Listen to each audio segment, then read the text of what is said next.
దేవునికి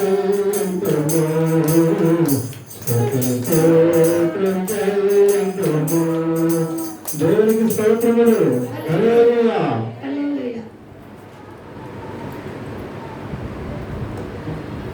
వాక్య చదువుకుందాం. లోకా సువార్త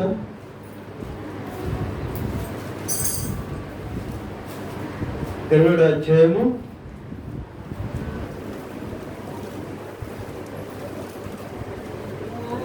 3వ వచనం చదువుకుందాం. 1, 2, 3.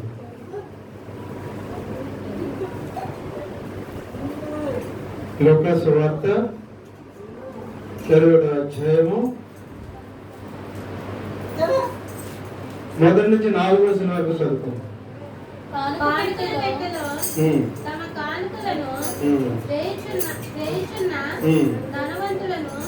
ఆయన పారచూచెను. ఒక పేద వెదుగురాలు 2 కాసులు అందులో వేయిచుండగా చూచి, ఈ పేద వెదుగురాలు అందరికంటే ఎక్కువగా వేసినని మీతో నిజంగా చెప్తున్నాను. వారందరూ తమకు కలిగిన సమృద్ధిలో నుండి కానుకలను వేసిరు కానీ ఈమె తన లేబులో తనకు కలిగిన జీవమంతయు వేసినని అర్థం చెప్పారు. దేవునికి స్తోత్రాలు. హల్లెలూయా. యేసుక్రీస్తు ప్రభువారు సమాజ మందిరములో మరి బోధించిన తర్వాత కానుకలు వేస్తున్న వారిని గమనిస్తున్నట్టు వాక్యంలో మనం చూస్తూ ఉన్నాం. మరి ఈ ఆలయము ప్రారంభమయ్యి దాదాపు 3 సంవత్సరాలు నిండిపోయి ఉంటుంది అంతేనండి. ఎప్పుడు కూడా మనము కానుకల గురించి వాక్యము చెప్పుకోలేదు. బైబిల్లో ఉండే ప్రతిదీ కూడా మనం తెలుసుకోవాలి. కొంతమంది అనుకుంటారు కానుకల గురించి చెప్తుంటే కానుకలు ఇంకా ఎక్కువ ఇవ్వమని అంటున్నారు వాళ్ళు అని అనుకుంటారు. ఎక్కువ ఇవ్వమన్నా మీరు ఎవరో, తక్కువ ఇవ్వమన్నా ఇచ్చేవాళ్ళు మాట. కాబట్టి ఇక్కడ కానుకల గురించి కూడా మనం చెప్పుకోవాలి. బైబిల్ ఉన్నది ప్రతిదీ కూడా ఆదికాండం నుంచి బయట గ్రంథం వరకు కూడా మనము అన్ని విషయాలు మనం తెలుసుకోవాలి. తెలియకపోతే మరి నష్టపోతూ ఉంటాం. మొన్న ఒక ఆయన అంటున్నారు, మట్లాదలో ఉండి గుడ్ ఫ్రైడేలో ఉన్నాను సార్ నేను అంటున్నారు. ఆయన దేవుని పెట్టే వెళ్ళి మట్లాదానికి గుడ్ ఫ్రైడే తేడా లేదా అంటే ఆయనకి తెలియదు. దేవుని ఉండే ప్రతిదీ కూడా తెలుసుకోవాలి. అవతలలో తెలుసు గుడ్ ఫ్రైడే ఏంటో మట్లాదారు అంటే ఏంటో. ఈయన కూడా అబద్ధం చెప్తున్నాడు ఖచ్చితంగా తెలియదు. కాబట్టి ప్రతి విషయాలు కూడా మనం తెలుసుకోవాలి. కాబట్టి ఇప్పుడు కానుకల గురించి కొన్ని విషయాలు మనం తెలుసుకున్నాం. కానుక బిడ్డలు తమ కానుకలు వేస్తున్న ధనవంతులను ఆయన పారచూశాను. దినాలలో యూదులు దశమ భాగం ఇస్తూ ఉండేవారు. అది దేవుడు నిర్ణయించాడు. దశమ భాగం అనగా 100 రూపాయలు మనం సంపాదిస్తే అందులో 10 రూపాయలు ఇవ్వాలి. 1000 అయితే లెక్కేసుకుంటాం, 2000 అయితే లెక్కేసుకుంటాం. ఆ దశమ కరెక్ట్గా ఇచ్చేసేవారట ఎవరు? యూదులు. అదే దశమ వాళ్ళు వంటలు వండుకునే జీలకర్ర కానించి ఉప్పులో పప్పులో అన్నిటిలో దశభాగం తీసేవారట ఖచ్చితంగా అన్నమాట యూదులు. అలాంటి ఊళ్ళందరూ కూడా ఇందులో చేస్తూ ఉన్నారు. డబ్బులు కానుకలు ఇస్తూ ఉన్నారు. అందరినీ చూస్తూ ఉన్నాడు యేసుక్రీస్తు ప్రభువారు. అందరితో పాటు ఒక పేద వేదవరాలు ఏం చేసిందట? 2 కాసులు వేసినట్టు మనం చూస్తూ ఉన్నాం. అంటే ఈ 2 కాసుల కంటే ఎక్కువ వేస్తున్నారు. వాళ్ళు దశభాగం ఇస్తూ ఉన్నారు. ధనవంతులు అంటే ఎక్కువ వేస్తూ ఉన్నారు. కానీ ఈమె చాలా తక్కువ ఇచ్చింది. 2 కాసులు అంటే మరి తక్కువే. అయితే యేసుక్రీస్తు ప్రభువారు ఆమెను ఎక్కువ ఇచ్చినట్టు వాడు తెలియవస్తూ ఉన్నారు. యేసుక్రీస్తు ప్రభువారు నోటి ద్వారానే కానుకల గురించి మాట్లాడుతూ ఉన్నారు. గమనించండి మీరు. కానుకలు ఇవ్వవలసిన కానుకల విషయంలో దేవుడే స్వయాన్ని చెప్తూ ఉన్నాడు. ఎందుకంటే దేవుని బిడ్డలు కానుకలు ఇవ్వాలి. కానుకలు ఇస్తే బోధించేవారు జీవనోపాధి, 2 ఆలయాలు కట్టడాలు, ఆలయాలు దేవుని పండుగలు జరగడాలు, ఇవన్నీ కూడా ధనం కావాలి. ఆ ధనం ఎవరు అంటే ఆలయంలోకి వెళ్ళే వాళ్ళు, ప్రభువు నమ్ముకున్న వాళ్ళు ఇవ్వాలి. కానీ యేసు ప్రభు వారే చెప్తూ ఉన్నారు, ఆయన వద్దంటం లేదు. అయితే పేద వరాలని ఆయన ఘనంగా ఇచ్చుతూ ఉన్నాడు, అందరినీ పక్కన పెట్టాడు. ఎందుకు ఆమెను ఘనంగా ఇచ్చాడు? తక్కువ ఇచ్చింది నిజానికి ఆమె. ఆమె ఘనంగా ఇచ్చుతున్నాడు, ఆయన నోటు మాటలో చెప్తూ ఉన్నాడు. ఆయన నోటు వచ్చి ప్రతి మాట కూడా అసలు విలువైంది. ఆయన అనవసరంగా మాట్లాడినట్టు ఎక్కడ మనకు కనబడదు. అవసరమైతేనే ఆయన మాట్లాడతాడు. ఆయనే చెప్తూ ఉన్నాడు, ఇక్కడ సాక్ష్యం ఇస్తూ ఉన్నాడు. ఇదిగో ఈ పేద విధవరాలు 2 కాసులు వేసింది, వీళ్ళందరికంటే ఈమె చదవమ్మా. వారందరికంటే వారందరూ వారికి కలిగిన సమృద్ధి. ఏమండి, నా దగ్గర 1000 రూపాయలు ఉన్నాయనుకోండి, 100 ఇచ్చానుకో ఇచ్చినట్టు ఏం కాదు. అది వాళ్ళకు ఉంది. 1000 ఇచ్చామనుకోండి, 1,00,000 ఉంటే అది ఇచ్చినట్టు ఏం కాదు, వాళ్ళకు ఉంది. ఇక్కడ ఇంకేమీ లేదు, అందరూ ఉన్న దాంట్లో పెట్టారు. ఇక్కడ ఈమెకేముంది? ఇక్కడ చదవమ్మా, ఏముంది ఈమెకి? ఈమె ఎవరు? ఈమె చూసారా, క్లీన్ గా రాస్తారు. ఎవరు? పేదదే. 2 ఎనకాల సపోర్టింగ్ ఎవరు లేరు. ఇంకా ఆమె తెచ్చుకుని ఆమె తినాలి. ఆమెకి ఎటువంటి గుణం ఉన్నదో ఒకసారి మనం ఆలోచించాలి. ఆమె గుణం గురించి రాయించారు బైబిల్లో, అందుకని ఆమె కాదు గురించి కాదు. ఇక్కడ ఆమెకి ఎటువంటి స్వభావం ఉన్నదో మనం అర్థం చేసుకోవాలి. దేవుని బిడ్డలైన మనం ఈమెంటే ఒకటంట పేదదంట, 2 పేదవరాలు. భర్త భార్య ఉంటే ఎవరు తెచ్చి పెడతాడు, ఏంటంటే ఇచ్చేయచ్చు. మా నిద్రపోదు, మీరు నిద్ర, మా బావగారు మీరు నిద్ర ఒకసారి కడుక్కున్నట్టు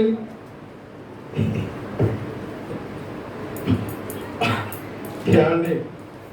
మంచిర్యాలలోనంట పాటలు పాడుకున్నప్పుడు దుష్టుడు రాడంట. మంచి ఉత్సాహంగా వాడేస్తాడు, వాక్యం మొదలెట్టు వస్తాడంట. ఆయన కావాల్సింది అదే, దాన్ని చెడగొట్టాను ఆయన. ఏమండి, అయితే ఆమె గుణం గురించి రాయిస్తున్నాడు ఇక్కడ. ఒకటి ఆమె పేద రాడు, 2 పెదవరాలు. అయితే 2 కాసులు వేసిందంట. ఇప్పుడైతే ఇచ్చినాయి. అయితే 2 కాసులు వేసింది, వెనకాల గేవులు, తెల్లారి దేవులు లేదు ఆవిడకి. ఆమె ఉన్నదంతా కూడా ఏం చేసింది? ఇచ్చేసింది. పొద్దుడికి టీ తాగాలేమో, టిఫిన్ చేయలేమో, ఎలా అని ఆలోచన ఆమెకి లేదు. ఆమె ఆలోచన అంతా ఏంటంటే, హృదయపూర్వకంగా నా దేవుని మందిరములో నేను కానుక వేయాలి, నేను తక్కువేయకూడదు. ఆమె మనసాక్షి ఆరోపణ చేస్తూ ఉంది. ఇదిగో నువ్వు దేవుని బిడ్డవు కదా, సంతృప్తిగా అందులో వేస్తాయి, నీకున్నదంతా వేస్తాయి, తర్వాత ఆయన చూసుకుంటాడు అని ఆమె మనసాక్షి ఆమెతో మాట్లాడుతూ ఉంది. ఆమె దేవుని ప్రేమించినట్టు కూడా కనపడుతూ ఉంది. ఇక్కడ రేపు కోసం ఆలోచించకుండా ఎంతలా ఉంది చూడండి ఆవిడ. ఏమంటే వర్షం వచ్చినప్పుడు ఏదో పెట్టుకుని వెళ్ళాలి, మనం వెళ్ళకుండా వెళ్ళిపోతే తడిసిపోతాం. తెల్లారిపోతే ఏం తింటది ఆవిడ? ఏమండి, తెల్లారిపోతే 2 కాసులు ఎందుకు వేసింది, ఏం తింటది ఆవిడ? లేకపోయినా పర్లేదు, నేను నా దేవుడికి మాత్రం ఏం చేయాలి, నా హృదయంతో పాటు నాకున్న ధనము కూడా ఇచ్చేయాలి అని ఆలోచన కలిగి రేపుని పక్కన పెట్టి నేడే రక్షణ దినం అన్నట్టు. ఏమండి, కొంతమందిని అంటూ ఉంటారు, మనల్ని అంటూ ఉంటారు, బాగా ఉండేవాళ్ళు అంటారు, వీళ్ళకి డబ్బులు ఉన్నాయంటే చేతులు అసలు నిలబడవరా బాబు, ఎలా తినేస్తారో, అన్నీ ఖర్చు పెడేస్తారు అని మనల్ని అంటూ ఉంటారు, లేకపోతే అంటూ ఉంటారు. మేము ఒకసారి యాక్టివేస్ట్గా తెలుసా మీకు అందరికీ, ఆయన దగ్గర రిజిస్ట్రేషన్కి వెళ్తే మాట మీద మాట వచ్చి అంటున్నాడు, ఇప్పుడు బాబు మీరు తిన్నట్టు మీరు ఖర్చు పెట్టినట్టు మీరు ఖర్చు పెడితే గుండెలు చచ్చిపోతామరా, మనం తిన్నట్టు అది తినలేరంట, మనం డబ్బులు ఖర్చు పెట్టినట్టు అవి ఖర్చు పెట్టలేరంట, అలా చేస్తేనంట గుండెలు చచ్చిపోతారంట. నిజమే, మరి డబ్బు అంతా అలా దాస్తారు వాళ్ళు. మనం ఖర్చు పెట్టింది మనమే, మనం ఆలోచించాం రేపు కోసం మనం అంటాం. అవసరమైతే పెళ్లి చేసేవంటే మనకి 1,00,000 రూపాయలు అప్పు తెచ్చి పెళ్లి చేసేస్తాం, ఆ అబ్బాయి ఎవరికి పెడతాం అని కట్టుకెళ్ళి పెళ్లి కొడుకు పెడతాం. ఇక్కడ పెళ్లి చేసిన చూపండి, అక్కడ ఏం చేస్తాం, ఏ రైతుగా ఉంటాడు వెళ్ళి ఇంక పెళ్లి పోతే ఇక్కడ ఏం చేద్దే, ఇలా ఖర్చు పెడతా ఉంటాం. మనం డబ్బులు లెక్క చేయం, మనం లేబర్ లెక్క చేయం, తెచ్చి అప్పు అందరూ తెచ్చి ఖర్చు పెట్టి పెడతాం అంతే. అంటే ఎందుకు చేద్దాం వాటికెళ్ళి ఏమండి. అలాగే ఈమె అసలు ఆలోచించలేదు, ఆలోచించకుండా నా దేవుడిని ఇవ్వాలంటే రేపు ఉంటే ఉండదు, పూజ వరుసతే చేస్తాను దరిద్రుతుంది అని ఆలోచించి చెప్తే ఆమె హృదయం దేవుడికి ఎంత దయచేసిందో. ఎవరికి? యేసుక్రీస్తు ప్రభు వారికి. మాట్లాడకూడదు మీరు అమ్మా. యేసుక్రీస్తు ప్రభు వారికి ఆమె హృదయము నచ్చి ఆయన తట్టుకోలేకపోతూ సంఘంలో చెప్తూ ఉన్నాడు, ఇదిగో కానుకలు వేస్తున్నాడు. ఆయనే అడుగుతూ ఉన్నాడు, కానుకి ఆయనకి సంబంధమే లేదు దేవాది దేవుడికి. ఆమె హృదయాన్ని చూశాడు, ఆమె త్యాగాన్ని చూశాడు, ఆమె ప్రేమను చూసి ఆగలేకపోతూ ఉన్నాడు. మరియా, ఎవరిని ఎదుగుతున్నావు నువ్వు? ఈ మరియమ్మంట కలవరపడిపోతుందంట. చచ్చిపోయిన యేసుప్రభు సేవ ఏం చేసుకుంటుందో మరి ఇవిడికి కదిలిగేస్తుందంట. ఎందుకు? నా యేసయ్యని ఎవరు ఎత్తుకెళ్ళిపోయారు, యేసయ్యని ఎవరు ఎత్తుకెళ్ళిపోయారు, నాకు కనబడాలి, తెలియాలి నాకు అంటే. యేసుప్రభు వారు వెనకాలే ఉన్నారు, ఆయన ఎలా ఉన్నారు? మహిమ దేహంలో ఉన్నారు కాబట్టి ఈవిడికి కనబడతలేదు. ఈమె భర్తను బాధ చూసి యేసయ్య ఆగలేకపోయి ప్రత్యక్షమయ్యాడు. మరియా, ఏమనుకున్నావు నువ్వు అని ఆమెకు కనపరిచినట్టు మనం చూస్తూ ఉంటాం. ఆయన సంతోషం వచ్చింది, ఈమె ఎంతగానో ప్రేమిస్తున్నదో, ఆ దేహం కోసం పాకులాడిపోతూ ఉంది అని సంతోషం వచ్చి మరియానిగా రబ్బుని. ఇక్కడ ఈ వెదమంత్రాలను కూడా చూసి ఆమె చేసిన ఆ పైరు చూసి యేసుక్రీస్తు ప్రభు వారు విడలేక సంఘంతో చెప్తున్నారు. కాలిపుటలో వేస్తున్న ఆ సమాజ మందిరంలో ఉన్న యూదులకి వీళ్ళందరికీ కూడా చెప్తాడు, ఇదిగో ఈమె 2 కాసులు వేసింది. ఒకటి 2 ఆమె జీవనోపాధి అంతా కూడా అందులో వేసినట్టుంటది. ఉన్నదండి లేదా? చదవండి. ఆమె వారందరూ తమకు కలిగిన సముద్రం నుండి కానుకలు వేసిరు కానీ వేసినని దేవునికి స్తోత్రాలు. హల్లెలూయా. దేవునికి మరి లేవల ఉండి కూడా ఆమె ఇచ్చినట్టు మనం చూస్తూ ఉన్నాం. యేసుక్రీస్తు ప్రభు వారికి తన మనసు పూర్తిగా ప్రేమించడం ఆయన ఎంతగానో ప్రేమిస్తూ ఉంటాడు. ఆయనకు వాళ్ళ కోసమైన సాక్ష్యం ఇస్తూ ఉంటాడు. ఈమె కోసము సాక్ష్యం ఇస్తూ ఉంది. నా ధనము, నా ఘనము, నా ఈ జీవితము ఎప్పటికైనా నేను పోవలసిందే, రేపు ఉంటే ఉంటది, పోతే పోతే, కానీ నా దేవునికి ఇవ్వాలి నేను ప్రేమిస్తూ ఆ 2 కాసులు వేసింది. అందరూ ఆయన సాక్ష్యం ఇస్తూ ఉన్నాడు. దేవుడు 2 కాసులు వేసిన వాళ్ళ కోసం సాక్ష్యం వేసిన అవసరం లేదే లేదు. అసలు వేల సంఖ్యలో ఇస్తూ ఉన్నారు అక్కడ యూదులు. ఈమెను మెచ్చుకుంటూ ఉన్నాడు. మన హృదయాల్లో నిజంగా యేసుక్రీస్తు ప్రభు వారిని ప్రేమించిన అయితే ఆయన కోసం ఏది చేయలేదు కదా ముందడుగు వేస్తాం. ఆయన పరిచయంలో, ఆయన మంజులలో, ఆయన మంజులు 10 గంటల కంటే ఏమంటే 1 అరగంట ముందు వచ్చి ఎక్కడన్నా సరిగ్గా ఉన్నాయో లేదో ఆయన చూసుకుంటూ ఉంటాం. ఎందుకంటే ఆయన ప్రేమిస్తూ ఉన్నాం కాబట్టి. ఆమె కూడా ఆలోచించి ఉంటది, ఏరియాకి కాకిలితో ఆహారం పంపిన దేవుడు నాకు పంపడా? నేను అందరికంటే తక్కువ అయ్యాడా? రేపు కోసం నీకు కాసు నేను దాచుకోవాలా? కుదరదావు, నేను వేసేస్తానంతే. ఏరియాకి ఆహారం కాకిలితో పంపిన దేవుడు ఎవరో పట్టుకొచ్చినా ఇస్తారు అనే దృఢ విశ్వాసం కలిగి ఉందామె. పాస్టర్ గారంట తెల్లంటే అద్దె కట్టాలంట.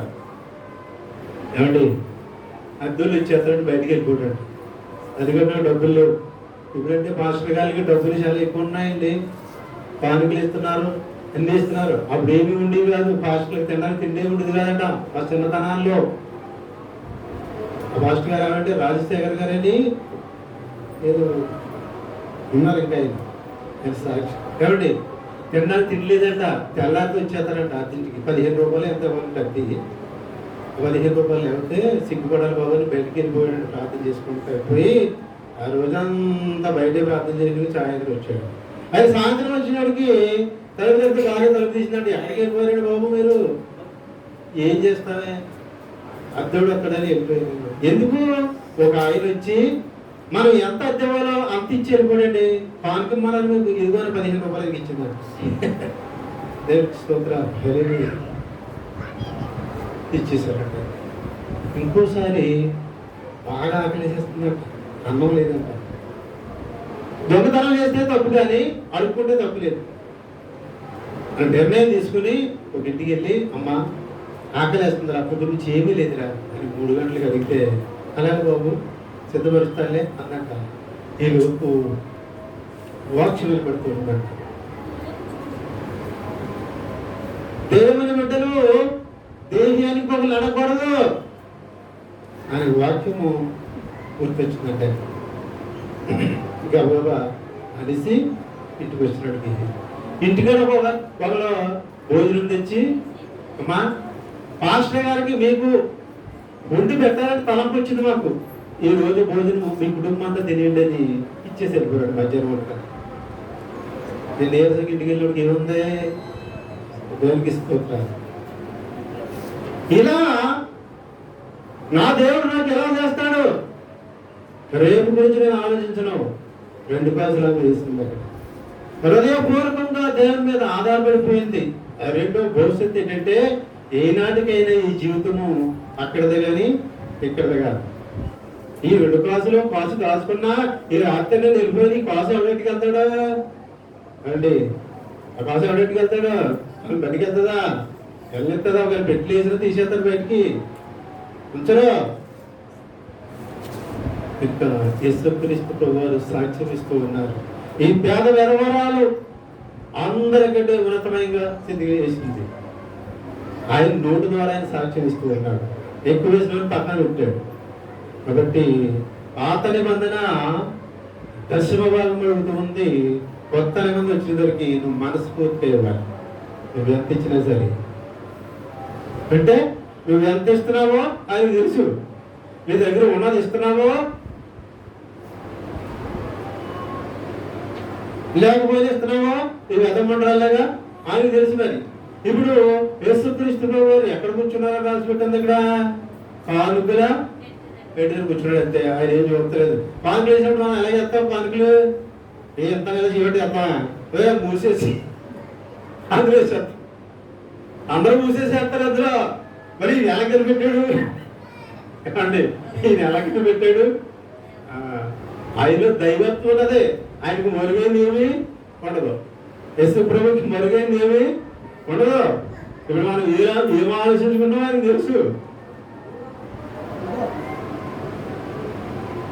కనిపెట్టి ఈమెని విలువలుగా మంచిదానిగా మరి ఇచ్చి, చూసారా ఈ బైబిల్ గ్రంథములో ఆమె పేరు రాయించాడు. ఆమె వెధవరాలట. ఆమె చేసిన క్రియల గురించి రాయించారు. ఆమె వెధవరాలట. ఒకటే, రెండో ఏమన్నా పేదరాలట. మేమేమంటాడు బాబు దేవునికి అంటే 50 లేదు. ఇక్కడ కొత్త నిబంధన ఏం చెప్తుందంటే, నువ్వు ఇచ్చిన సంతోషంగా ఇవ్వాలి. అయితే నువ్వు ఎంత ఇస్తున్నావో దానికి తెలుసు. దేవుడు వాక్యం చెప్తూ ఉంది, వేదజల్లి అభివృద్ధి పొందేవాళ్ళు ఉన్నారంట. తగిన దానికన్నా ఇవ్వవలసిన దానికన్నా తక్కువ ఇచ్చి ఎందుకు వచ్చేసేవాళ్ళు ఉన్నారు. దేవునికి ఇచ్చింది ఎక్కడికి వెళ్ళదు సుమా. రెట్లు రెట్లు రెట్లు ఎల్ఐసి పోల్సా ఎలా వచ్చేస్తూనే ఉంటుంది. అది మనకు కనపడదు. దేవునికి ఇచ్చింది వెదజల్లి అభివృద్ధి పొందే వాళ్ళు ఉన్నారు. ఇస్తూ ఉంటారు. వెదజల్లి అంటే ఇస్తూ ఉంటారు. దైవ కార్యములు దేవుని పనిలో బహుగా ఇస్తూ ఉంటారు. వాళ్ళు అభివృద్ధి పొందుతూ ఉంటారంట. కొంతమంది బిగబడుతూ ఉంటారంట. అయితే బిగబడితే కింద వస్తారంట. ఒక ఆయన పాస్టర్ దగ్గరికి వెళ్ళారంటే, అండి అయ్యా నా జీవనోపాధి చాలా కష్టంగా ఉంటుందండి, ఏదో చిన్న వ్యాపారం చేసుకుంటానండి, ఓ బండి కొనుక్కొని అన్నట. పాస్టర్ గారు ప్రార్థన చేసి, అబ్బాయి కొనుక్కో, వ్యాపారం చేసుకో, 10వ భాగం ఇయ్యి, నువ్వు 10వంతుడు అవుతా అన్నారంట. అలాగే సార్ అన్నారంట. ఎంత ఇవ్వాలండి? నీకు 100 రూపాయలు లాభం వచ్చిందా? 10 రూపాయలు. 2 వచ్చిందా? 1000 వచ్చిందా? ఎంత వాలి? 10,000 ఎత్తాను 1000 ఇచ్చేస్తున్నాడా వెళ్ళిపోతుందంటే రోజు రోజుకి వెళ్ళిపోతుంది. తొగుడుపల్లిలోంచి మామూలుగా కిరాణా స్టోర్స్లోకి వెళ్ళిపోయాడు, కిరాణా స్టోర్ పెద్ద రోజులకి వెళ్ళిపోయాడంటే ఇలా ఇవ్వడం ఎక్కడికి వెళ్ళిపోతుందంటే దశమవాదము 1,00,000 కాడికి వచ్చిందంట. ఎంత? 1,00,000 రోజు వచ్చిందంట. అప్పుడు 1,00,000 బ్యాగ్ తీసినప్పుడు బాబు 1,00,000 రూపాయలు దేవుడికి ఇచ్చేలా చాలా కష్టం ఉంది నాకు. నేను ఇవ్వలేను బాబు, నేను ఇవ్వలేను. మాస్టర్ గారి దగ్గరికి వెళ్ళాడంట, నేను ఇవ్వలేను సార్, ఇంత డబ్బు అందరూ ఎలాగ ఇస్తారండి? మరి ఎంత ఇస్తావో? నేను ఏదో ఇవ్వాలనుకున్నా అంతే ఇస్తాను. అలాగే చేయవయ్యా, కొత్త నిబంధన అదే చెప్తుంది. అలాగే నువ్వు ఎంత ఇవ్వాలనుకున్నావో మనసు బదులు అంతే అన్నాడు. ఆయన అంతే ఇస్తున్నాడంట. ఆ పైనుంచి అంతా కూడా అంతకే దిగిందండి ఇక్కడికి. అర్థమైంది మీకు? అవి హెచ్చివ్వబడిందంట. 1,00,000 రూపాయల దశమం దేని బట్టి ఎత్తున్నాడు అతను? వ్యాపారం వృద్ధి అయిపోతూ ఉంది. 100కి ఎంత చేస్తున్నాడు? 10 రూపాయలు చేస్తున్నాడు. ఈయన మనసులో అనుకున్నాడు చాలా తక్కువ ఇస్తుండే, ఆయన మనసుకు సంతోషంగా ఉందంట.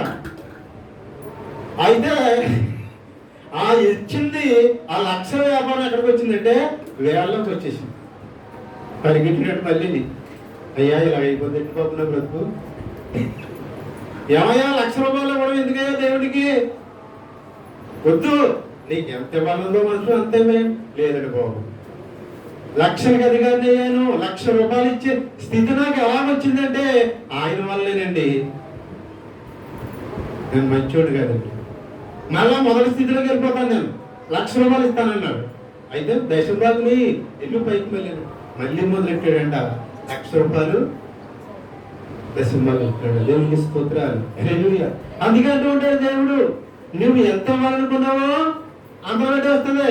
నువ్వు ఎంత ఎత్తావో, ఏ విత్తుతావో అదే కొత్త పంట అని ఉంటది. మనం ఏమి ఇత్తుతామో దేవుళ్ళు అదే పంట పోస్తూ ఉంటాం.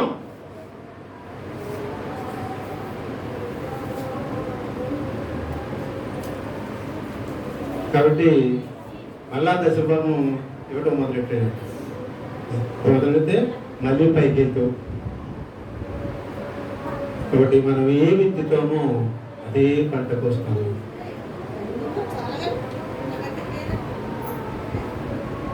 ఎందుకంటే దేవుడు ఎందుకు దశభాగానికి అన్నాడంటే ఆయన ఇచ్చిన ఆరోగ్యం వల్ల ఉద్యోగం చేసుకుంటా ఉన్నాం మనం. ఆయన ఇచ్చిన ఆరోగ్యం వల్ల స్త్రీలు 100 పని, ఆ పని, ఈ పని చేసుకుంటూ ఉన్నారు. ఆయన ఆరోగ్యం అవ్వకపోతే ఎక్కడి నుంచి సంపాదన వస్తుంది? ఆరోగ్యం లేని వాళ్ళు కష్టపడగలరా? డబ్బులు తెచ్చుకోగలరా? ఆయన ఇచ్చిన ఆరోగ్యం.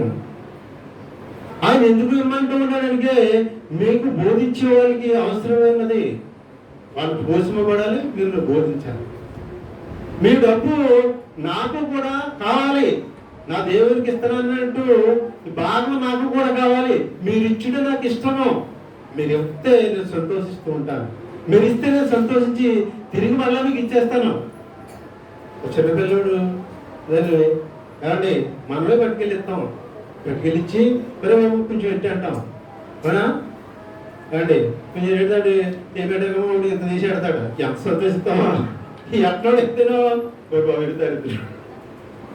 ఇలా మరాగేళ్ళు ఇటు కృష్ణాలు రావు అంటే మన బిడ్డలు మనమే ఇస్తాం, తిరిగి పెట్టాలని చూస్తాం. అలాగే దేవుడు కూడా నువ్వు ఇస్తే ఆయన సంతోషిస్తాడు. ఎందుకు సంతోషిస్తాడంటే నా బిడ్డ నా మాట వింటూ ఉంది, నాకు ఇస్తూ ఉంది, తన కష్టార్జితం కూడా నాకు ఇస్తూ ఉంది, లేక నన్ను ప్రేమిస్తూ ఉంది అని దేవుడు సంతోషిస్తూ ఉంటాడంట.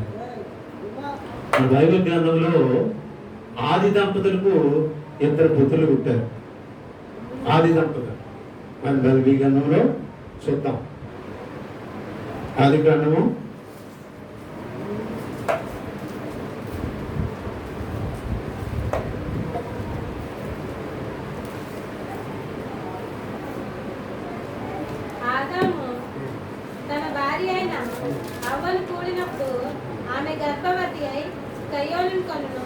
'యెహోవా దయ వలన నాకొక మనిషిని సంపాదించుకున్నాను.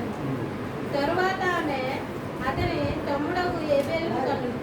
ఏబేలు గొర్రెల కాపరి, చదవమ్మా. ఆదాము తన భార్య అవ్వనుకున్నప్పుడు ఆమె గర్భవతి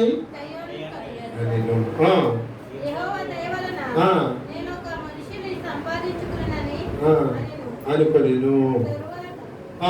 తరువాత ఆమె అతని తమ్ముడైన ఏబేలును కనెను. ఏబేలు గొర్రెల కాపరి, కయ్యోను భూమిని సేద్యపరిచేవాడు. ఆది దంపతులకు పుట్టిన బిడ్డల్లో ఒక ఆయన ఎవరు? గొర్రెలు కాపరి. ఇంకొక ఆయన మన తల్లిదండ్రులు చేస్తూ ఉంటారు కదా, మన పంట భూములు ఎలా పండించుకుంటున్నామో అలా. అంటే ఈ పంట లేకపోయినా అక్కడ అనేకమైన పళ్ళు లేదా కూరగాయలు అటువంటివి కూడా ఎవరు పండిస్తూ ఉన్నారు?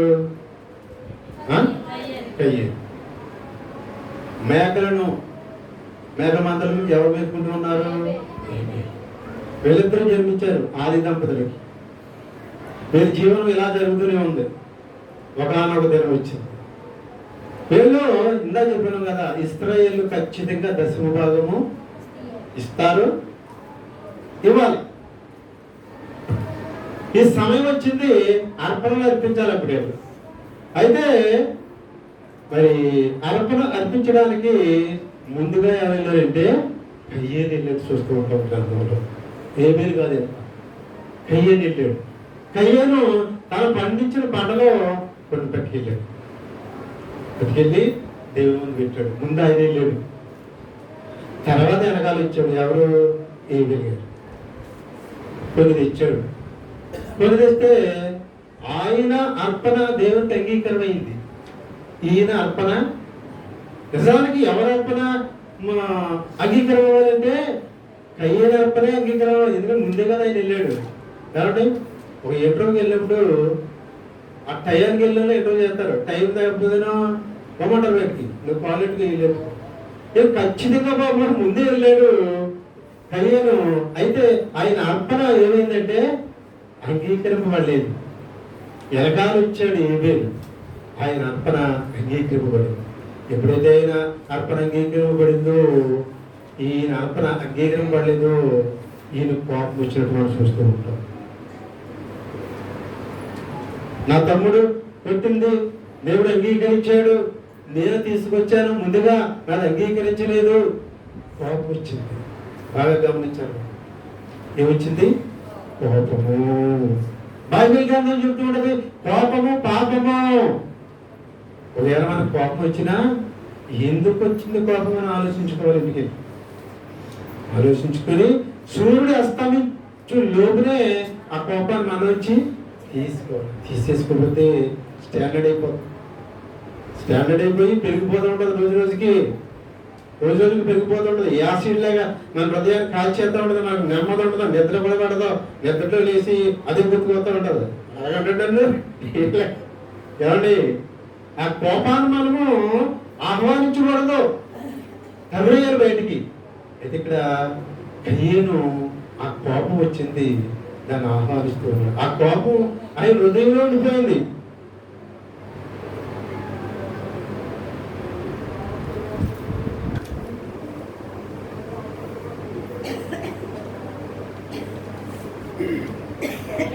అయితే ఏబేలు ఏం తెచ్చాడమ్మా?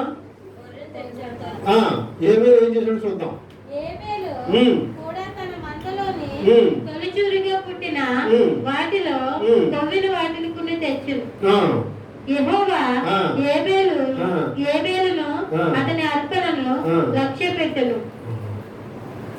చూసారా, ఏబేలు చేసిన పని ఏంటంటే మనం బాగా గమనిస్తే ఆయన నేర్పుదంటే ఆయన తెచ్చాడు.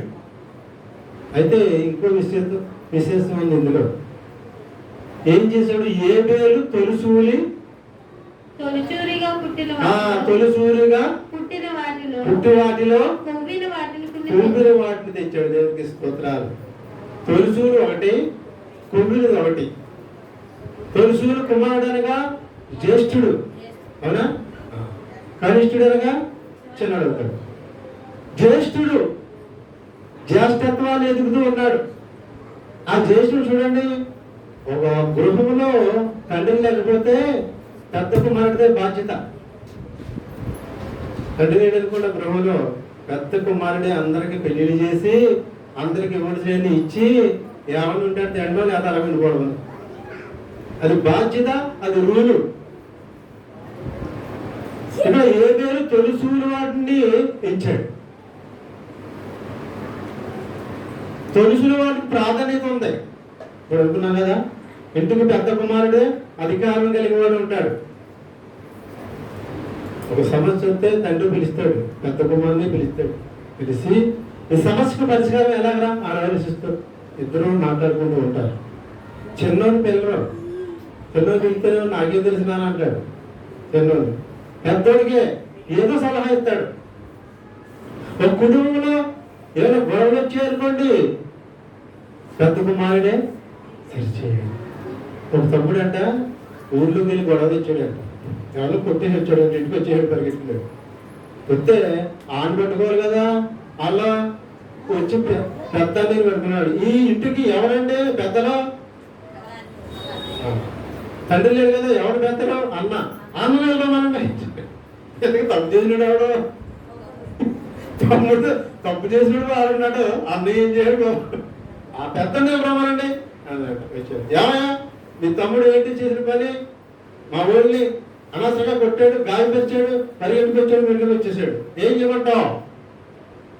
దెబ్బకి దెబ్బ తెచ్చమంటావా? బుద్ధి చెప్పమంటావా? ఏంటి నీ సమాధానం బట్టి ఉంటుందండి. అయ్యా అలా చేయకండి సార్, అక్కడ చిన్నోడు, నాకంటే 10 సంవత్సరాలు చిన్నవాడు, ఏం తెలుదో క్షమించండి బాబు, ఇంకెప్పుడు అటువంటి పనులు నేను చేయను చెప్పారు. ఇంత రెస్పాన్స్ ఉంటుంది అనమాట పెద్దోడికి, తొలిసూలకి. ఆ తొలిసూలాడిని ఎంచుతూ ఉన్నాడు. ఎవరు? ఇది తొలిసూలాడిని. తొలిసూలు వాళ్ళకి మరి జ్ఞానం ఉంటుంది, అధికారం ఉంటుంది, బలం కూడా ఉంటుంది. చూడండి మన బిడ్డలోనే మొదటి పుట్టినోడు కొంచెం బలంగా కనపడతాడు, లాస్ట్ పుట్టినోడుగా తేగపక్కలా ఉంటారు. ఎందుకు తేగపక్కలా ఉండాలా? ఆ స్త్రీ బలమంతా పోతా ఉంటుంది. 4 పిల్లలు అనుకోండి, ఏమవుతుంది? ఆ స్త్రీ బలం అంతా పోతా ఉంటుంది. లాస్ట్ పుట్టినోడు తేగపక్కలా ఉంటాడు. మొదటి పుట్టినోడు గట్టిగా ఉంటాడు, బలంగా ఉంటాడు, అందంగా కూడా ఉంటాడు మొదటి పుట్టినోడు. లాస్ట్ పుట్టినోడికి వాళ్ళని లెక్కలకు తీసుకోరు, కనిష్ఠులు అంటారు. చిన్నోళ్ళు వాళ్ళకి ఏం కాదు కాబట్టి వాళ్ళకి బాధ్యత లేదు. ఇక్కడ పురుషుల వాళ్ళకి బాధ్యత ఉంది, గౌరవం ఉంది. పురుషులు అంటే ఇచ్చుకున్నాడు. ఎవరు? చూసారా ఎంత తెచ్చారు? ఇద్దరు తెచ్చారు, 5 నచ్చింది, ఇది నచ్చలేదు అని ఈజీగా అనుకుంటున్నాం. ఇందులో ఎంత కథ ఉందో చూడండి. ఏం చేస్తున్నాడు చూడండి. ఏబేలు తొలిచూలు వాటిల్ని ఎంచుతూ ఉన్నాడు. అంటే దేవుడికి గౌరవాన్ని ఇవ్వాలి. తొలిచూలి కావాలి నాకు. మొదట ఆ ప్రసవించిన ఆ పశువులు కావాలి నా దేవుడికి ఇవ్వడానికి. నేను ఘనమైనది ఇవ్వాలి నా దేవుడికి, ఆసమాసంగా ఎరడతాడది కాదు.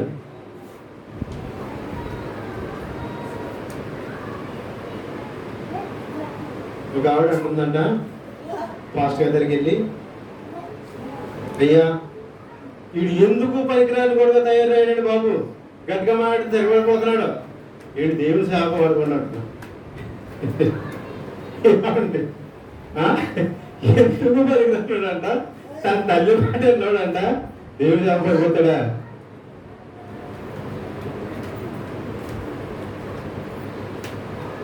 దేవునికి ఇవ్వాలనుకుంటే నీ మాట ఇవ్వండి, నీ శక్తిచేతలు ఉన్నవాడిని, దేవుని ప్రేమ ఉన్నవాడిని ఇస్తే అది దేవుడు పనిచేస్తాడు. అంతేగాని నీ మాట వెళ్ళినప్పుడు దేవుని మాట వింటాడా? ఏంటో అలాగా కయ్యేను టైం వచ్చింది, నేను పంట పండిస్తున్నాను, నా దేవుడికి దశంభాగం ఇవ్వాలి. ఎంతమంది ఇవ్వాలి? తెచ్చిపోయాడు. అక్కడ ఈజీగా తెచ్చేసాడు. ఎంచలేదు, ఏబేలు ఎంచుతూ ఉన్నాడు. కయ్యేను ఎంచలేదు, ఏబేలు ఎంచుతూ ఉన్నాడు. ఎంచడం అంటే ఏంటో తెలుసా మీకు? మీరు కూరగాయలు కొంటా ఉంటారు చూసారా? ఎవరు కూర్చుని ఏమో తిరిగేసి మరిగేసి చూసుకొని ఇలా వెనక పక్కన పెడతారు, కూర్చుంటే అందులో పెడతారు, కూర్చునేది ఇక్కడ వెళ్తాం. ఇలా ఎంచుకుంటూ ఉంటాం మనం. ఎందుకు? మనం తినే ఆహారం కోసము ఎంచుతూ ఉంటాం. ఇక్కడ ఏబేలు తన తినే ఆహారం కోసం ఎంచడం లేదు. బాగా గమనించాలి మీరు. ఏబేలుకి ఎందుకు అంత మంచి పేరు వచ్చిందంటే ఆయన తినే ఆహారం కోసం ఎంచడం లేదు, దేవుడికి ఇచ్చే అర్పణ కోసము మంచిది ఇవ్వాలి, శ్రేష్టమైనది ఇవ్వాలి. మనమైతే మనం తెలుగు మాసమే ఎంచుకుంటూ ఉంటాం. నా దేవునికి నేను శ్రేష్టమైనది ఇవ్వాలి, మంచిది ఇవ్వాలి, నా దేవుడు మెచ్చుకునేది ఇవ్వాలి. అందుకే తొలుచుకుని వాటిని ఏం చేస్తున్నాడు, ఈయన ఎంచుతూ ఉన్నాడు.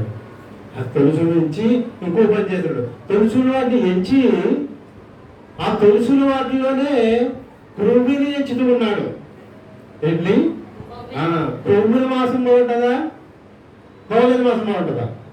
చెప్పండి. అందరం మన మాసం తినబడే కానీ చిన్న కొడుకులు ఉంటే ఎలా ఉంటుంది? రుచి ఉండదు, పసి ఉండదు.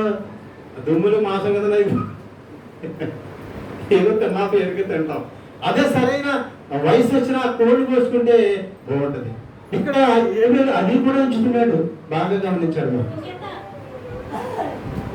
క్రొవ్వుని ఎంచుతూ ఉన్నాడు ఏమేలు. నా దేవునికి ఇచ్చేది శ్రేష్టమైనది ఉండాలి, ఆశ్రమాసం ఇవ్వకూడదు. నా దేవుడికి నేను నా దేవుడు మెచ్చేది ఇవ్వాలి, మంచిది ఇవ్వాలి. క్రొవ్విన మాంసము చూడండి. మేక దగ్గరికి వెళ్ళి అంత మేకను ఎలగేటప్పుడు అది క్రొవ్వుల మాంసం తెచ్చుకుని మనం వండుకుంటే ఎలా ఉన్న రుచి వచ్చేస్తాయి.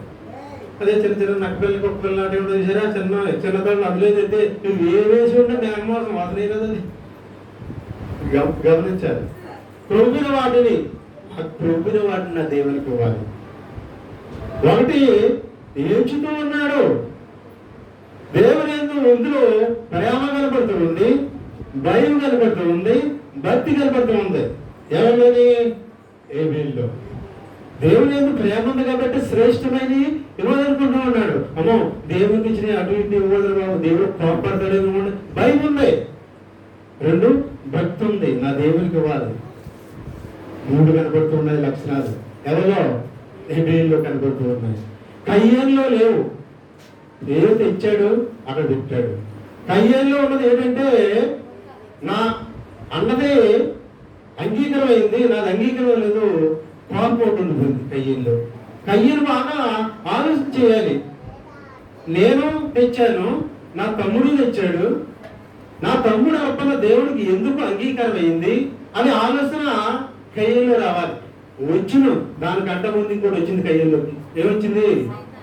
సైతాన్ గారు. సరిగ్గా బైబిల్ అమ్మా ఏమొచ్చింది కయ్యేనులోకి?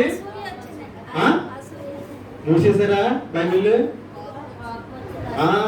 చూసారా ఏమొచ్చింది? కోపం వచ్చింది. ఈ కోపము పాపం అంటూ ఉంది బైబిల్. కోపంలో ఎవరేం చేస్తారో అక్కడికి వెళ్దాం. నేను ఒకసారి చెప్పాను, 2 స్త్రీలు అనుకుని దెబ్బలు అనుకుని ఒక స్త్రీని చంపేసింది. ఎంత గొప్పండి! స్త్రీలే, పురుషులు కాదు, స్త్రీలే. విజయవాడ జిల్లా దుక్కు దుంతూ ఉన్నాడు. అక్కడ స్త్రీలు దుంతారు దుక్కు. మనలాగలాగా చక్కని కదా అక్కడ ఐరన్తో ఉంటాయి. ఐరన్కి స్టాండర్డ్ అన్నమాట. ఈ స్త్రీ ఏం చేసిందంటే తట్టుకోలేక 2 దెబ్బలున్నారండి. అందులో ఒకరు బలమైన ఉంటారు, ఒకరు బలహీనలు ఉంటారు. ఈ బలమైన స్త్రీ ఆవిడ లేపి ఆ నాగల మీద పడేసింది అంటారు. ఎలా ఉంది? ఐరన్ అన్ని పడేసింది అంతే. అలాగా దిగిపోయి అలా ఉండిపోయింది అంతే. పేపర్లు వేసింది. కోపము పాపము. చూసారా, కోపములు చేయడానికి పనులు చేస్తూ ఉంటాం. ఇప్పుడు అనుకుంటుంది ఆవిడ జైల్లోకి వెళ్ళిన తర్వాత ఆవిడ అనుకుంటుందంటే, అయ్యో నా కోపము నన్ను నాశనం చేసింది, నేను ఆమెను చంపకుండా ఉంటే నాకు ఈ గతి పట్టినా ఈ జైలు పోదా నా జీవితం, అంత పొడముందా నా భర్త, నా పిల్లలు, ఏంటి నా ఈ బ్రతుకు, ఏంటి నా బ్రతుకు అంటే కోపము పాపము. దేవుని కూడా కోపం అనేది రానివ్వకూడదు, వచ్చినదని తీసేయాలి. కోపిష్ఠులకు దేవుని రాజ్యము ఉందా? అమ్మ బైబిల్ చదువు చెప్పండి. కోపిష్ఠులకు దేవుని రాజ్యము లేదు. ఆ కోపం వచ్చేసింది దీనికి. ఎవరికి?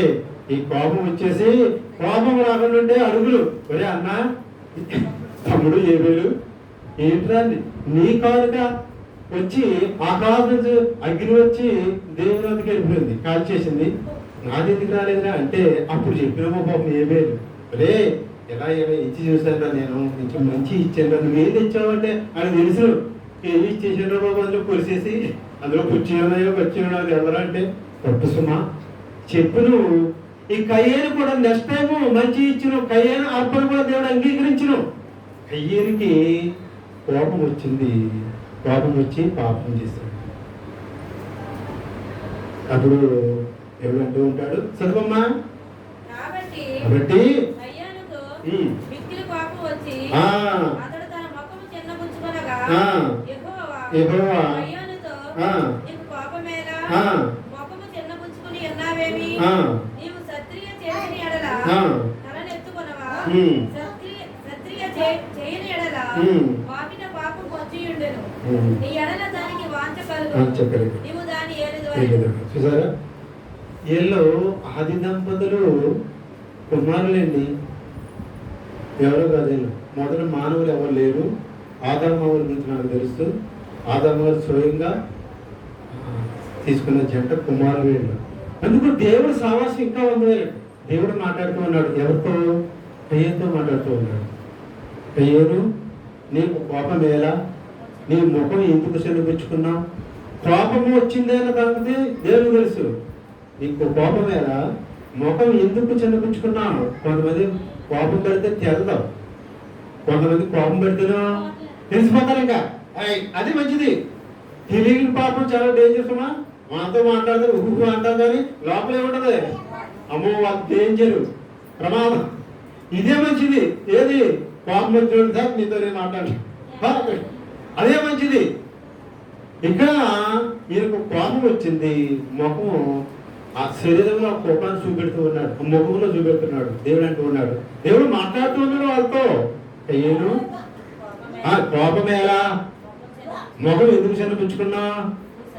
నువ్వు సత్క్రియ చేసిన ఎడలా తల ఎత్తుకొనవా? చెయ్యని ఎడలా పాపము పొంచియుండును నీ వాకట. అంటే ఇప్పుడు దేవుడు చెప్పిన మాటల్లో కయ్యేను తప్పు చేసినట్టు కనపడుతూ ఉంది. ఏం తప్పు చేశాడు కయ్యేను? మనం చదువుకుంటే ఆయన తెచ్చాడు అర్పణ, ఈయన తెచ్చాడు అర్పణ. ఇక తప్పు ఏం చేశాడు కయ్యేను? మన నిద్రపోత అయిపోతుంది. ఏమండి? ఏబేలు ఏం చేశాడు? ఎంచాడు. కయ్యేను ఏం చేశాడు? ఎంచలేదు. ఏబేలుకు దైవ మహిమ కలిగి ఉండి రెండు రకాలుగా ఇచ్చాడు. అందుకే లేట్ అయింది ఆయనకి. ఏ పెడితే ఇచ్చేసి పటికల మొహం కొడగటం లేదు. ఏమేమి ఇచ్చాడు, అందుకే వెనకాల ఇచ్చాడు. ఎంచి పరికరాలు ఏమి పక్కన పెట్టి శ్రేష్టమైనది పట్టుకొచ్చాడు. ఏబేలు ఇవ్వాలి కాబట్టి తెచ్చి పడేశాడు. ఇందులో ఏబేలుకి కయ్యేనికి నిర్లక్ష్యం కనబడుతూ ఉంది. దేవుని ఎలా భయము భక్తి కనబడటం లేదు. దేవుడైనా భయము భక్తి ఉంటే ఉంచుదావు నువ్వు. అందులో ఏమేమి ఇచ్చినట్టే ఇచ్చుదు. కయ్యేని ఎంచలేదు. ఎంచకుండా దేవునికి ఇవ్వడము, పనికిరాని దేవునికి ఇవ్వడము పాపముగా కనబడుతూ ఉంది. అక్కడ బాగా గమనించారు. ఎంచకుండా ఇవ్వడము పాపముగా కనబడుతూ ఉంది. కయ్యేని చేసిన పని అదే. ఎంచలేదు ఆయన, ఏమేమి ఇచ్చాడు. ఎంచకపోవడం ఏమైందంటే పాపముగా ఏర్పడింది. అక్కడ నువ్వు సత్క్రియ చేసిన ఎడలా నీ తల పైకి ఎత్తుకునవా అంటే మంచి పని నువ్వు చేసినప్పుడు తల పైకి ఎత్తుకునవా? నిజమే అని చెప్పిన మాట. మనం ఒక మంచి పని చేసినప్పుడు ఎలా అవుతామండి? కాబట్టి నవ్వుకుంటూ టీవీగా నడుచుకుంటూ వస్తాం. ఎందుకో మంచి పని చేశాం కాబట్టి. అదే చెడ్డ పని చెప్తాను త్వరగా కింద చెప్తుంది. ఎవడు ఎదురు రాకుండా బాగుండదు బాబు, మళ్ళీ అడిపోయాడు ఏం చెప్పాలని కదా, ఏం చెప్పాలని కదా, చెడ్డ చేసిన అలా అదే అంటాడు దేవుడు. నువ్వు సత్క్రియ చేసిన అలా పై ఎత్తుకున్నావా? నువ్వు సత్క్రియ చేయలేదు. దైవ భయం నీకు లేదు, దైవ భక్తి నీకు లేదు, దైవ ప్రేమ నీకు లేదు. ఇస్తూనే ఉన్నావు. ఇచ్చో చెప్పలేదు, నాకు అంగీకారం కాదు. అందుకే నీ అర్పణ భూమి మీద ఉండిపోయింది. ఏ వేళ అర్పణ వెళ్ళిపోయింది? ఆయన సన్నిధికి వెళ్ళిపోయింది. ఆకాశం నుంచి అగ్ని వచ్చి ఏ వేళ అర్పణ దహించి వేసింది. ఇప్పైన అర్పణ. అందుకే చక్కటి పాట కూడా రాశారు. నీకిష్టమైనది ఏం కావాలి దేవునికి, బలి అర్పణ కోరలేదు దేవుడు, బలి అర్పణ కోరలేదు దేవుడు.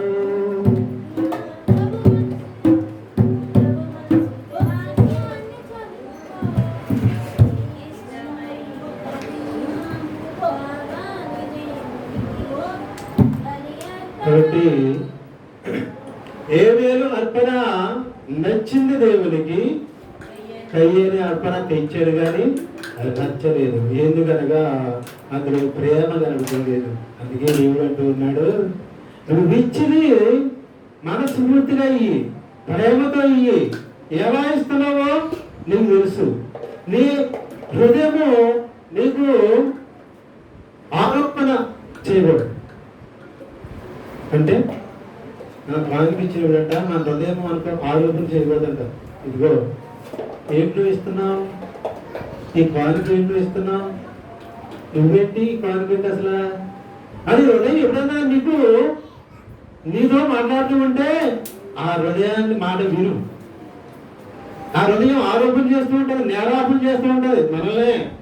నేను అనుకోండి, నాకు తగినట్టు నేను ఇవ్వడం లేదు అనుకోండి, ఏ 10 రూపాయలు వేస్తున్నాను అనుకోండి, నా హృదయం నన్ను ఏంటి నువ్వు చేస్తున్న పని, అసలు ఏంటి నువ్వు చేస్తున్న పని, దేవునికి 10 రూపాయలు ఇస్తావా, అసలు నీకు పని చేస్తూ ఉందా మైండ్ అని ఆలోచన. కానీ నాలోకి వస్తే ఆ ఆలోచన బట్టి నేను సరి చేసుకోవాలి. నేను హృదయం నీకు ఆరోపణ చేస్తే నీ హృదయం మాట విను, దోషారోపణ చేస్తే విని జీవితాన్ని సరి చేసుకో. చాలా మంది అలా చేయరు. ఊరికలగా నాకు తెలిసి ఏం చేయరు. నేను అక్కడ తెచ్చిమంటారు హృదయారోపణ. మన మనస్సాక్షితో దేవుడు మాట్లాడుతూ ఉంటాడు ప్రతి మాట. కొన్ని మనం ఏం చేస్తూ ఉంటే నచ్చినవి చేస్తూ ఉంటాం, నచ్చినట్లు ఎదిరించేస్తూ ఉంటాం. నీకేం ఊరికలే నువ్వు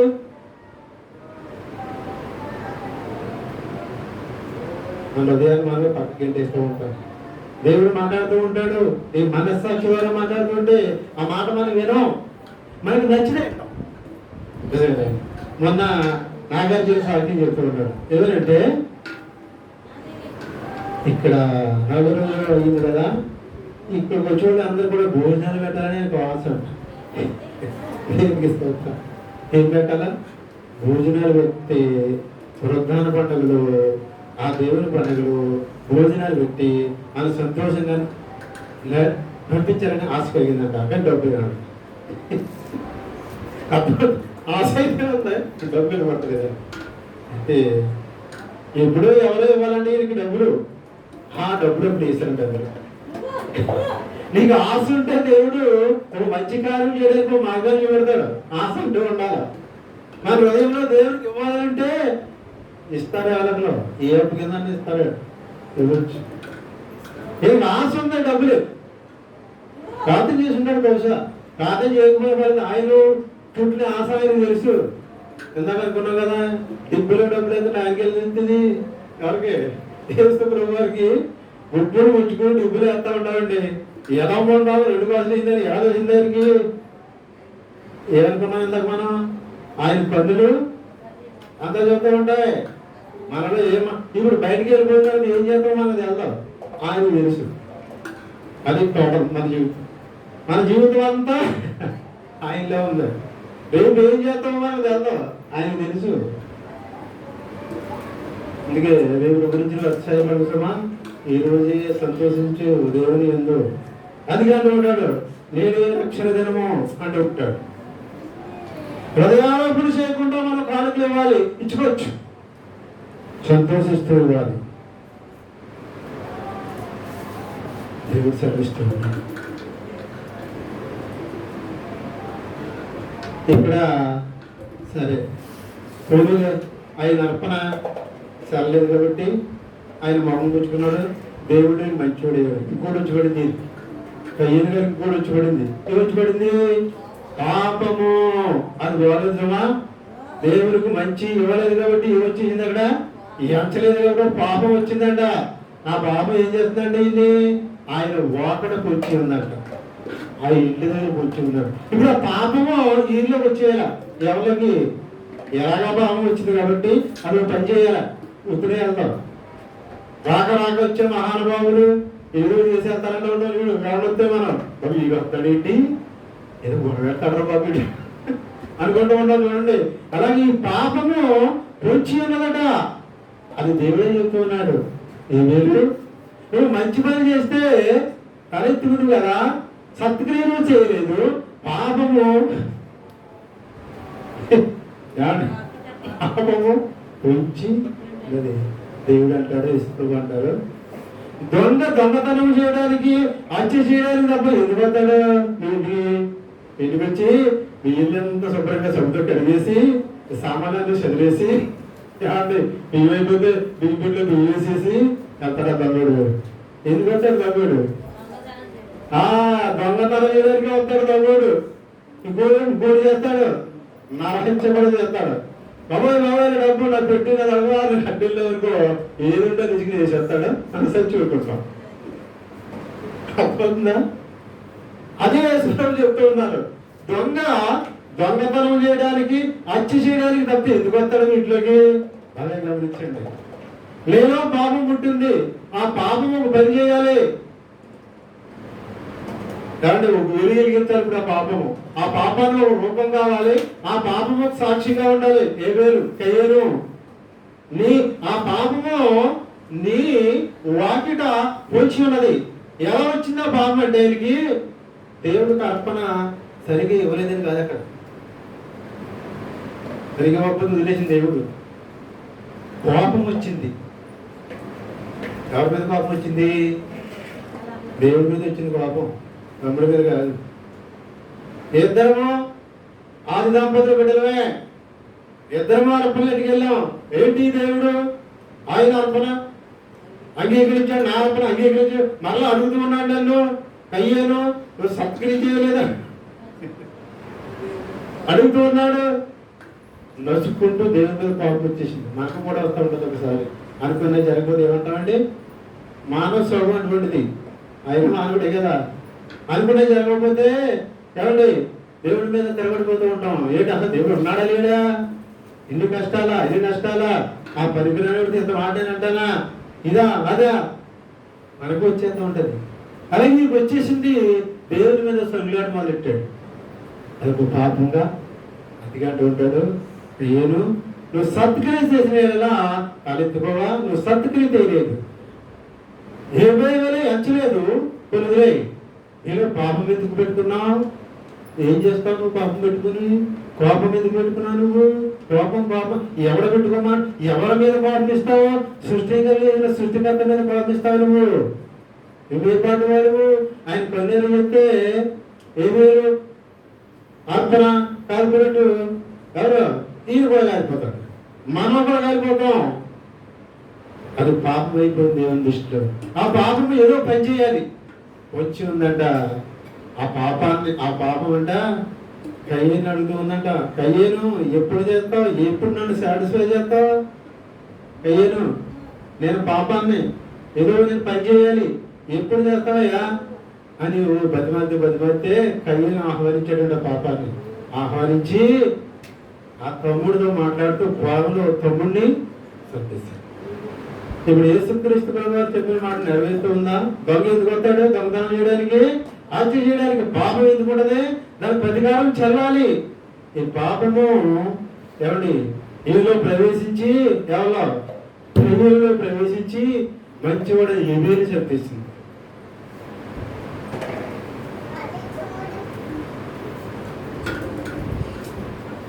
కాబట్టి దేవుని బిడ్డలకు కోపం అనేది ఉండకూడదు. కోపం ఉంటే మనం నష్టపోతాం.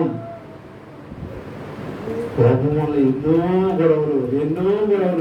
గొడవలు ప్రాణాలు తీసుకునే వాళ్ళు ఉన్నారు. కోపం వల్ల సంసారాలు విడిపోయేవి ఉన్నాయి. పాపం అంటుంది బైబిల్ గ్రంథము. అదే పాపం వచ్చిపడింది కయ్యేనికి.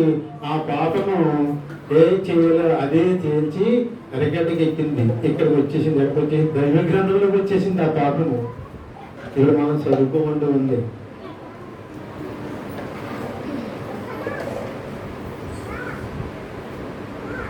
కోపము పాపము దేవునికి ఇటు కూడా కోపం ఉండవద్దంట. మహాత్మా గాంధీ గారు కూడా ఏమండి ఆయన అజ్ఞుడైనా యేసుక్రీస్తు ప్రభువారు మత్తయి సువార్తలో ప్రకారం ఆయన నడిచి మన దేశానికి స్వతంత్రాన్ని తీసుకొచ్చాడు. ఆయనలో కోపం మీద కుట్టువారంట, ఆయన్ని తిట్టువారంట, ఆయన్ని అన్ని పక్కెట్టి చూడంట, మళ్ళీ పోయాడంట. ఒక అన్యుడికి కోపము లేకుండా తన లక్ష్యాన్ని ఆ స్వప్నాన్ని తెచ్చిపెట్టండి. దేవుడు మనకు ఆయన కోపం దరిదానికి రాకూడదు.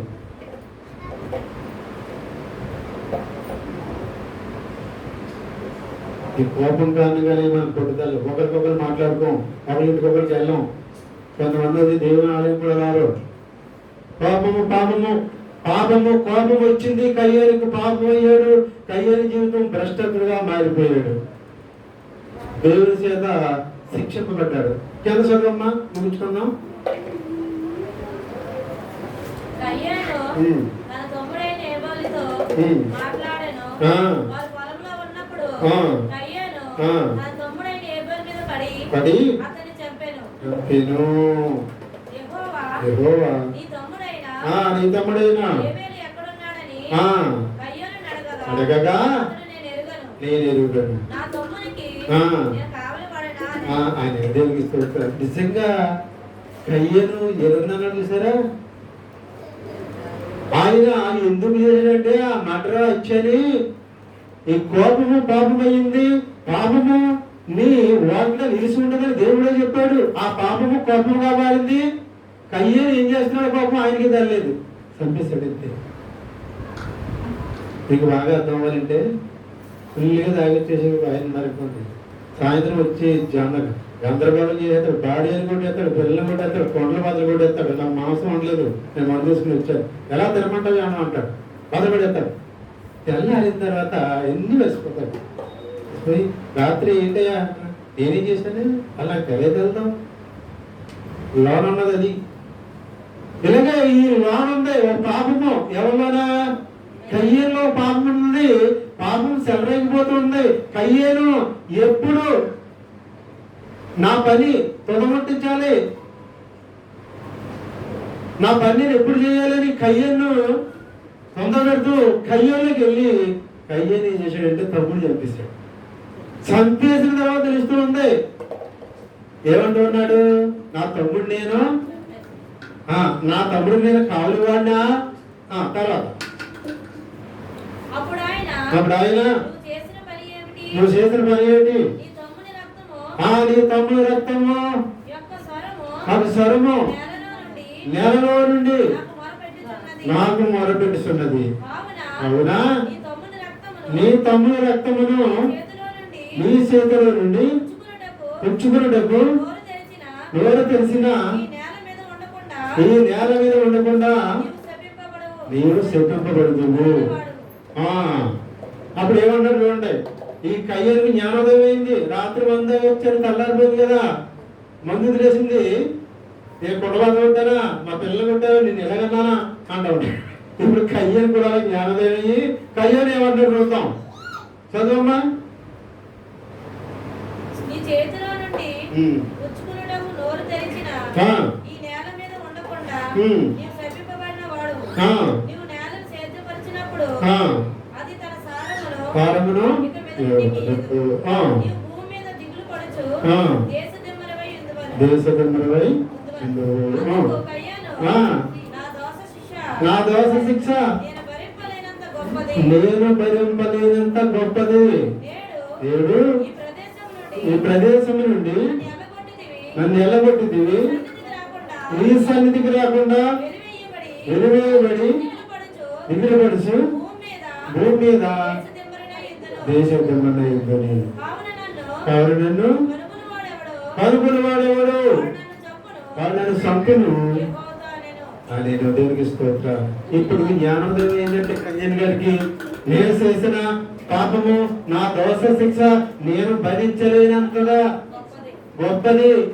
నేను ఏం చేశానంటే నా తమ్ముడిని చంపేశాను, నా చేతులారా నా తమ్ముడు చంపేశాను. నేను నా పాప శిక్ష భరించలేనంతది. జ్ఞానోదయం అయింది ఎవరికి?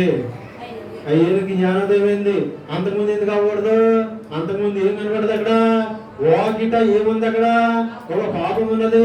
ఆ పాపం ఈలో రావాలి, ఈయన ద్వారా పాపం చేయాలి. అప్పుడు దాన్ని పని సరిపెట్టినట్టు పోయింది. రాత్రి తాగినోడికి పొరుగు దిగిపోయింది కాబట్టి జ్ఞానోదయం అవుతూ ఉన్నది. ఇప్పుడు నేను చేసిన పాపము భరించలేనంట. నా తమ్ముడు నేను చంపాను, నా హత్య చేశాను, ఆ రక్తము భూమిలోకి వెళ్ళి నీకు మొరపెడుతూ ఉంది. ఇక నేను ఇంతటి దుర్మార్గమైన పని నేను చేశాను, అందరికీ తెలిసిపోతే ఎవరు పెడితే వాళ్ళని చంపేస్తారు. నా జీవితం ఏంటినైనా అని దేవుడు అడుగుతూ ఉంటే దేవుడు ఎంత పడినామో చూడండి. వాక్యాలు చదవడం ముగించుకున్నాం. దేవుడు అడుగుతుంటే దేవుడు ఏం చెప్తున్నాడు చూడండి. అందుకు దేవుడే యెహోవా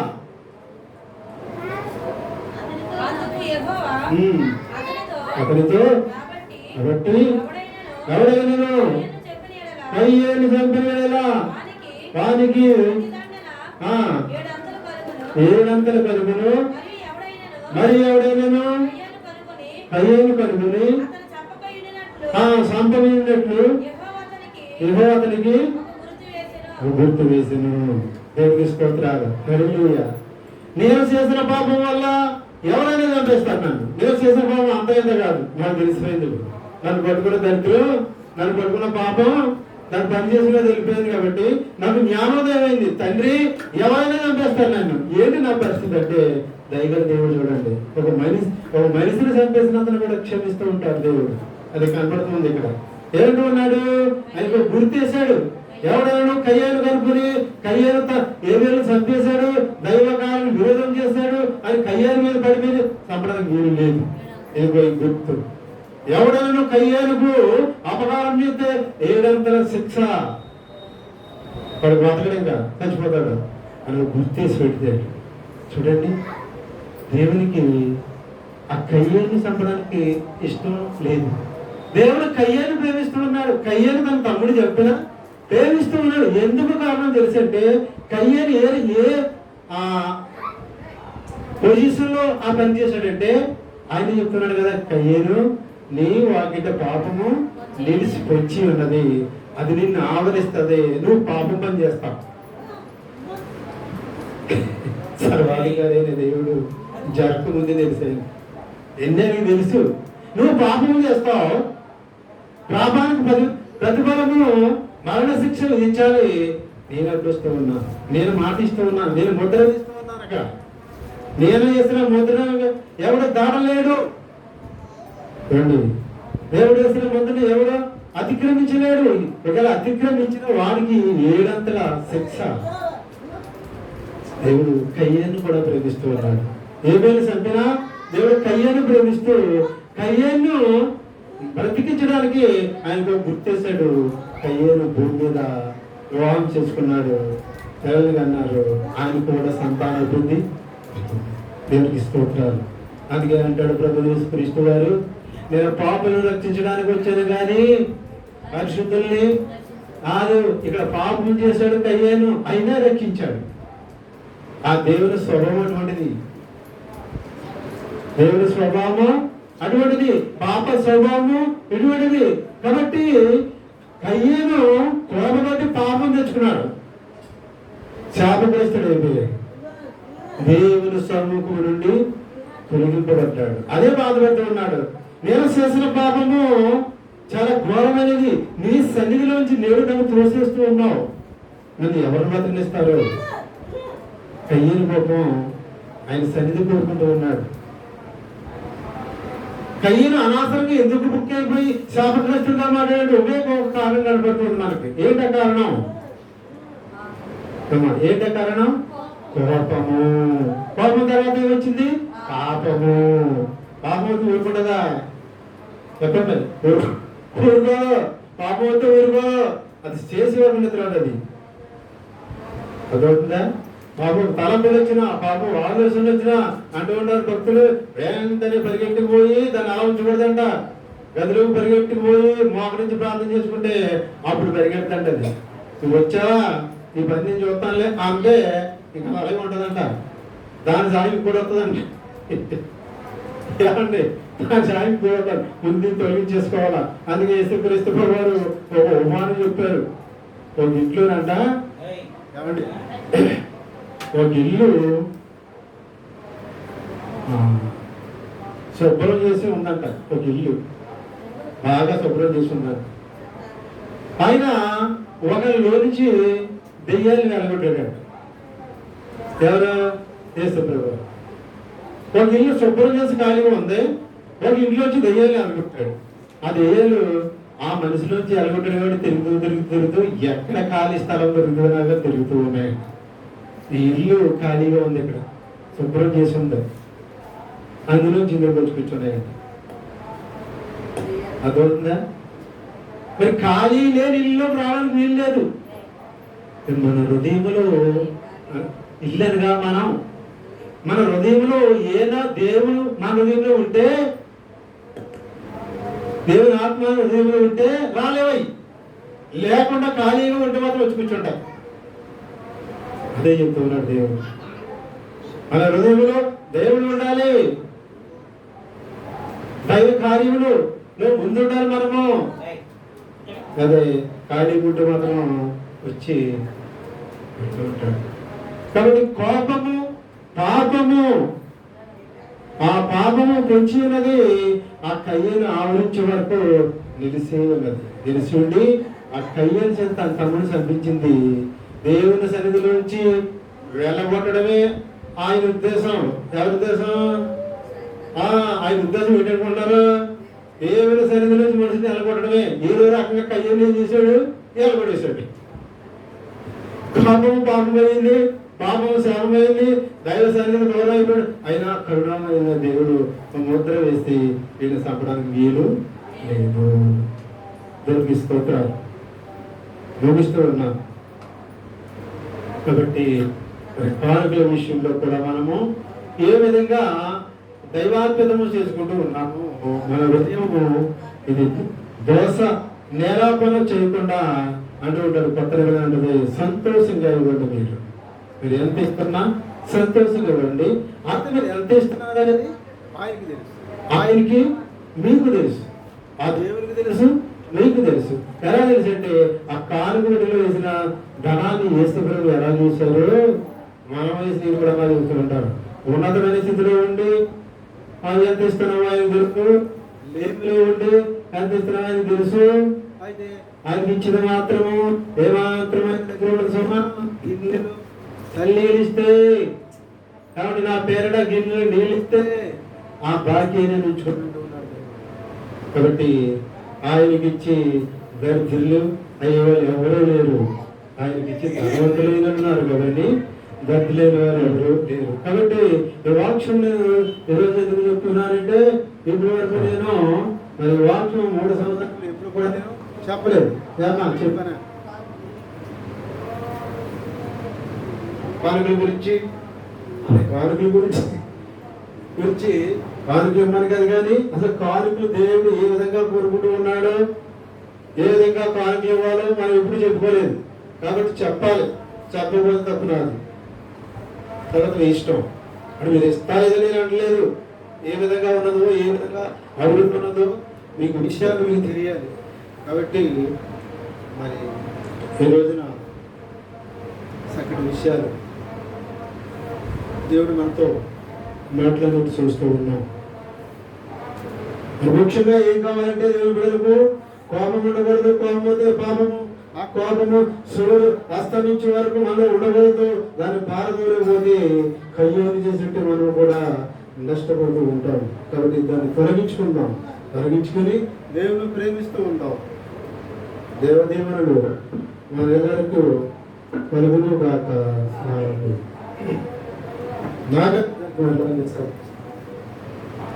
ప్రభువా, ఈ రోజున ఆరాధన ప్రభువా మరైనా మంచిగా మీరు జరిగించారు తండ్రి. కొన్ని విషయాలు ఆది దంపతులు వారి కుమారులు చేసిన పనులు ఇవన్నీ మాకు వివరించారు తండ్రి.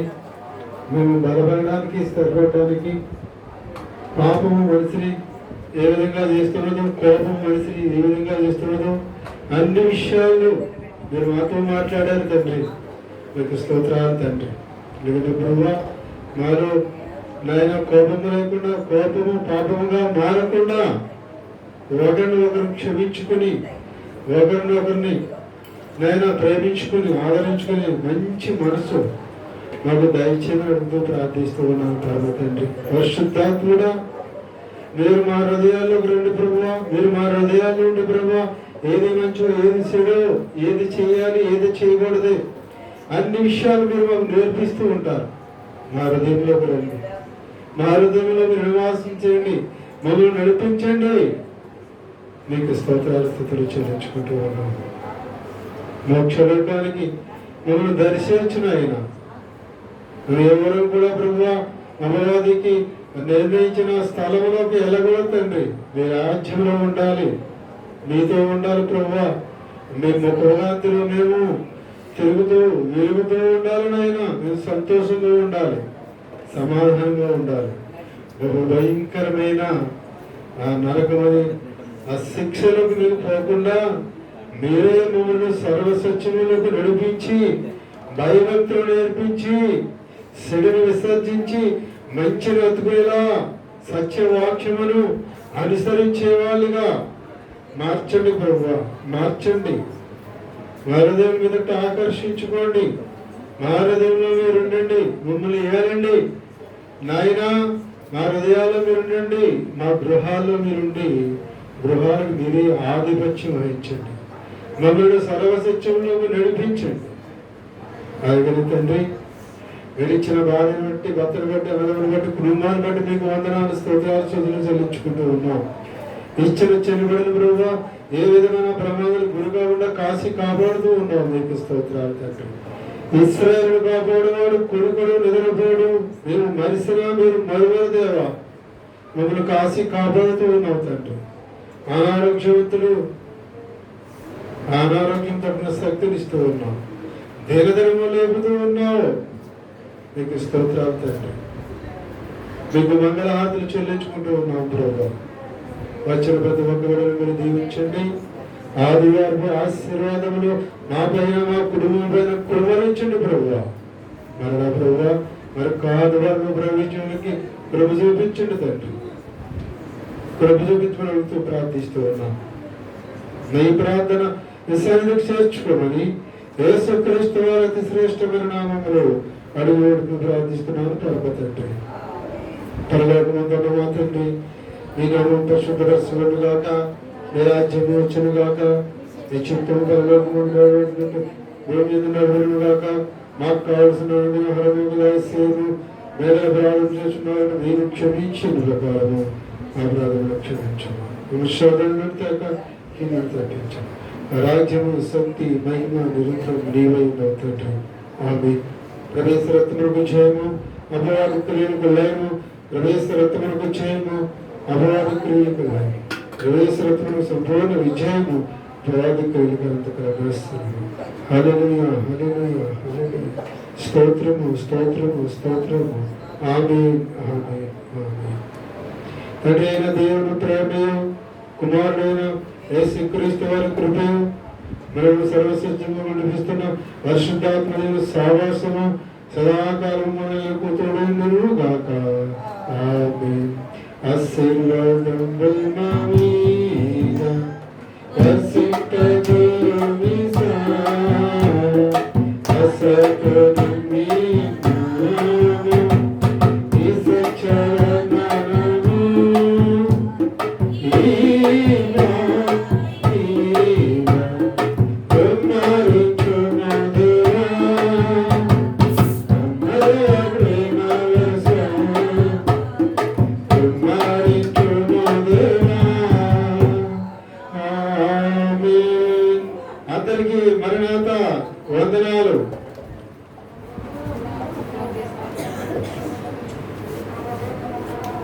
మరి వచ్చే నెలకడ కాబట్టి మొదటి మే 1 మరి ప్రభుత్వ సంస్కారం ఉంటుంది, ప్రభుత్వాన్ని ఉంటుంది కాబట్టి దాని వరకు సిద్ధపడి ఉంటుంది కాబట్టి. అలాగే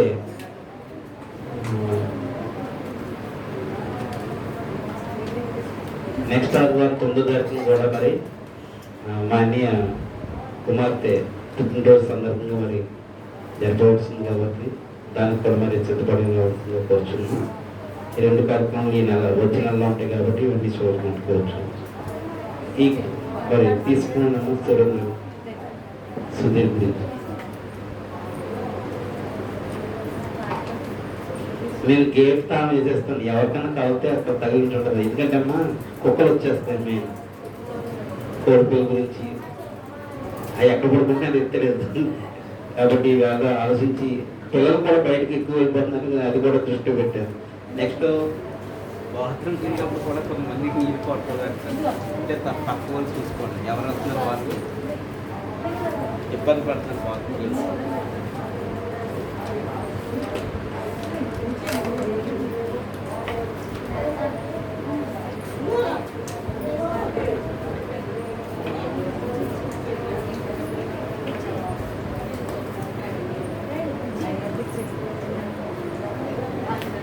తీసే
Gracias.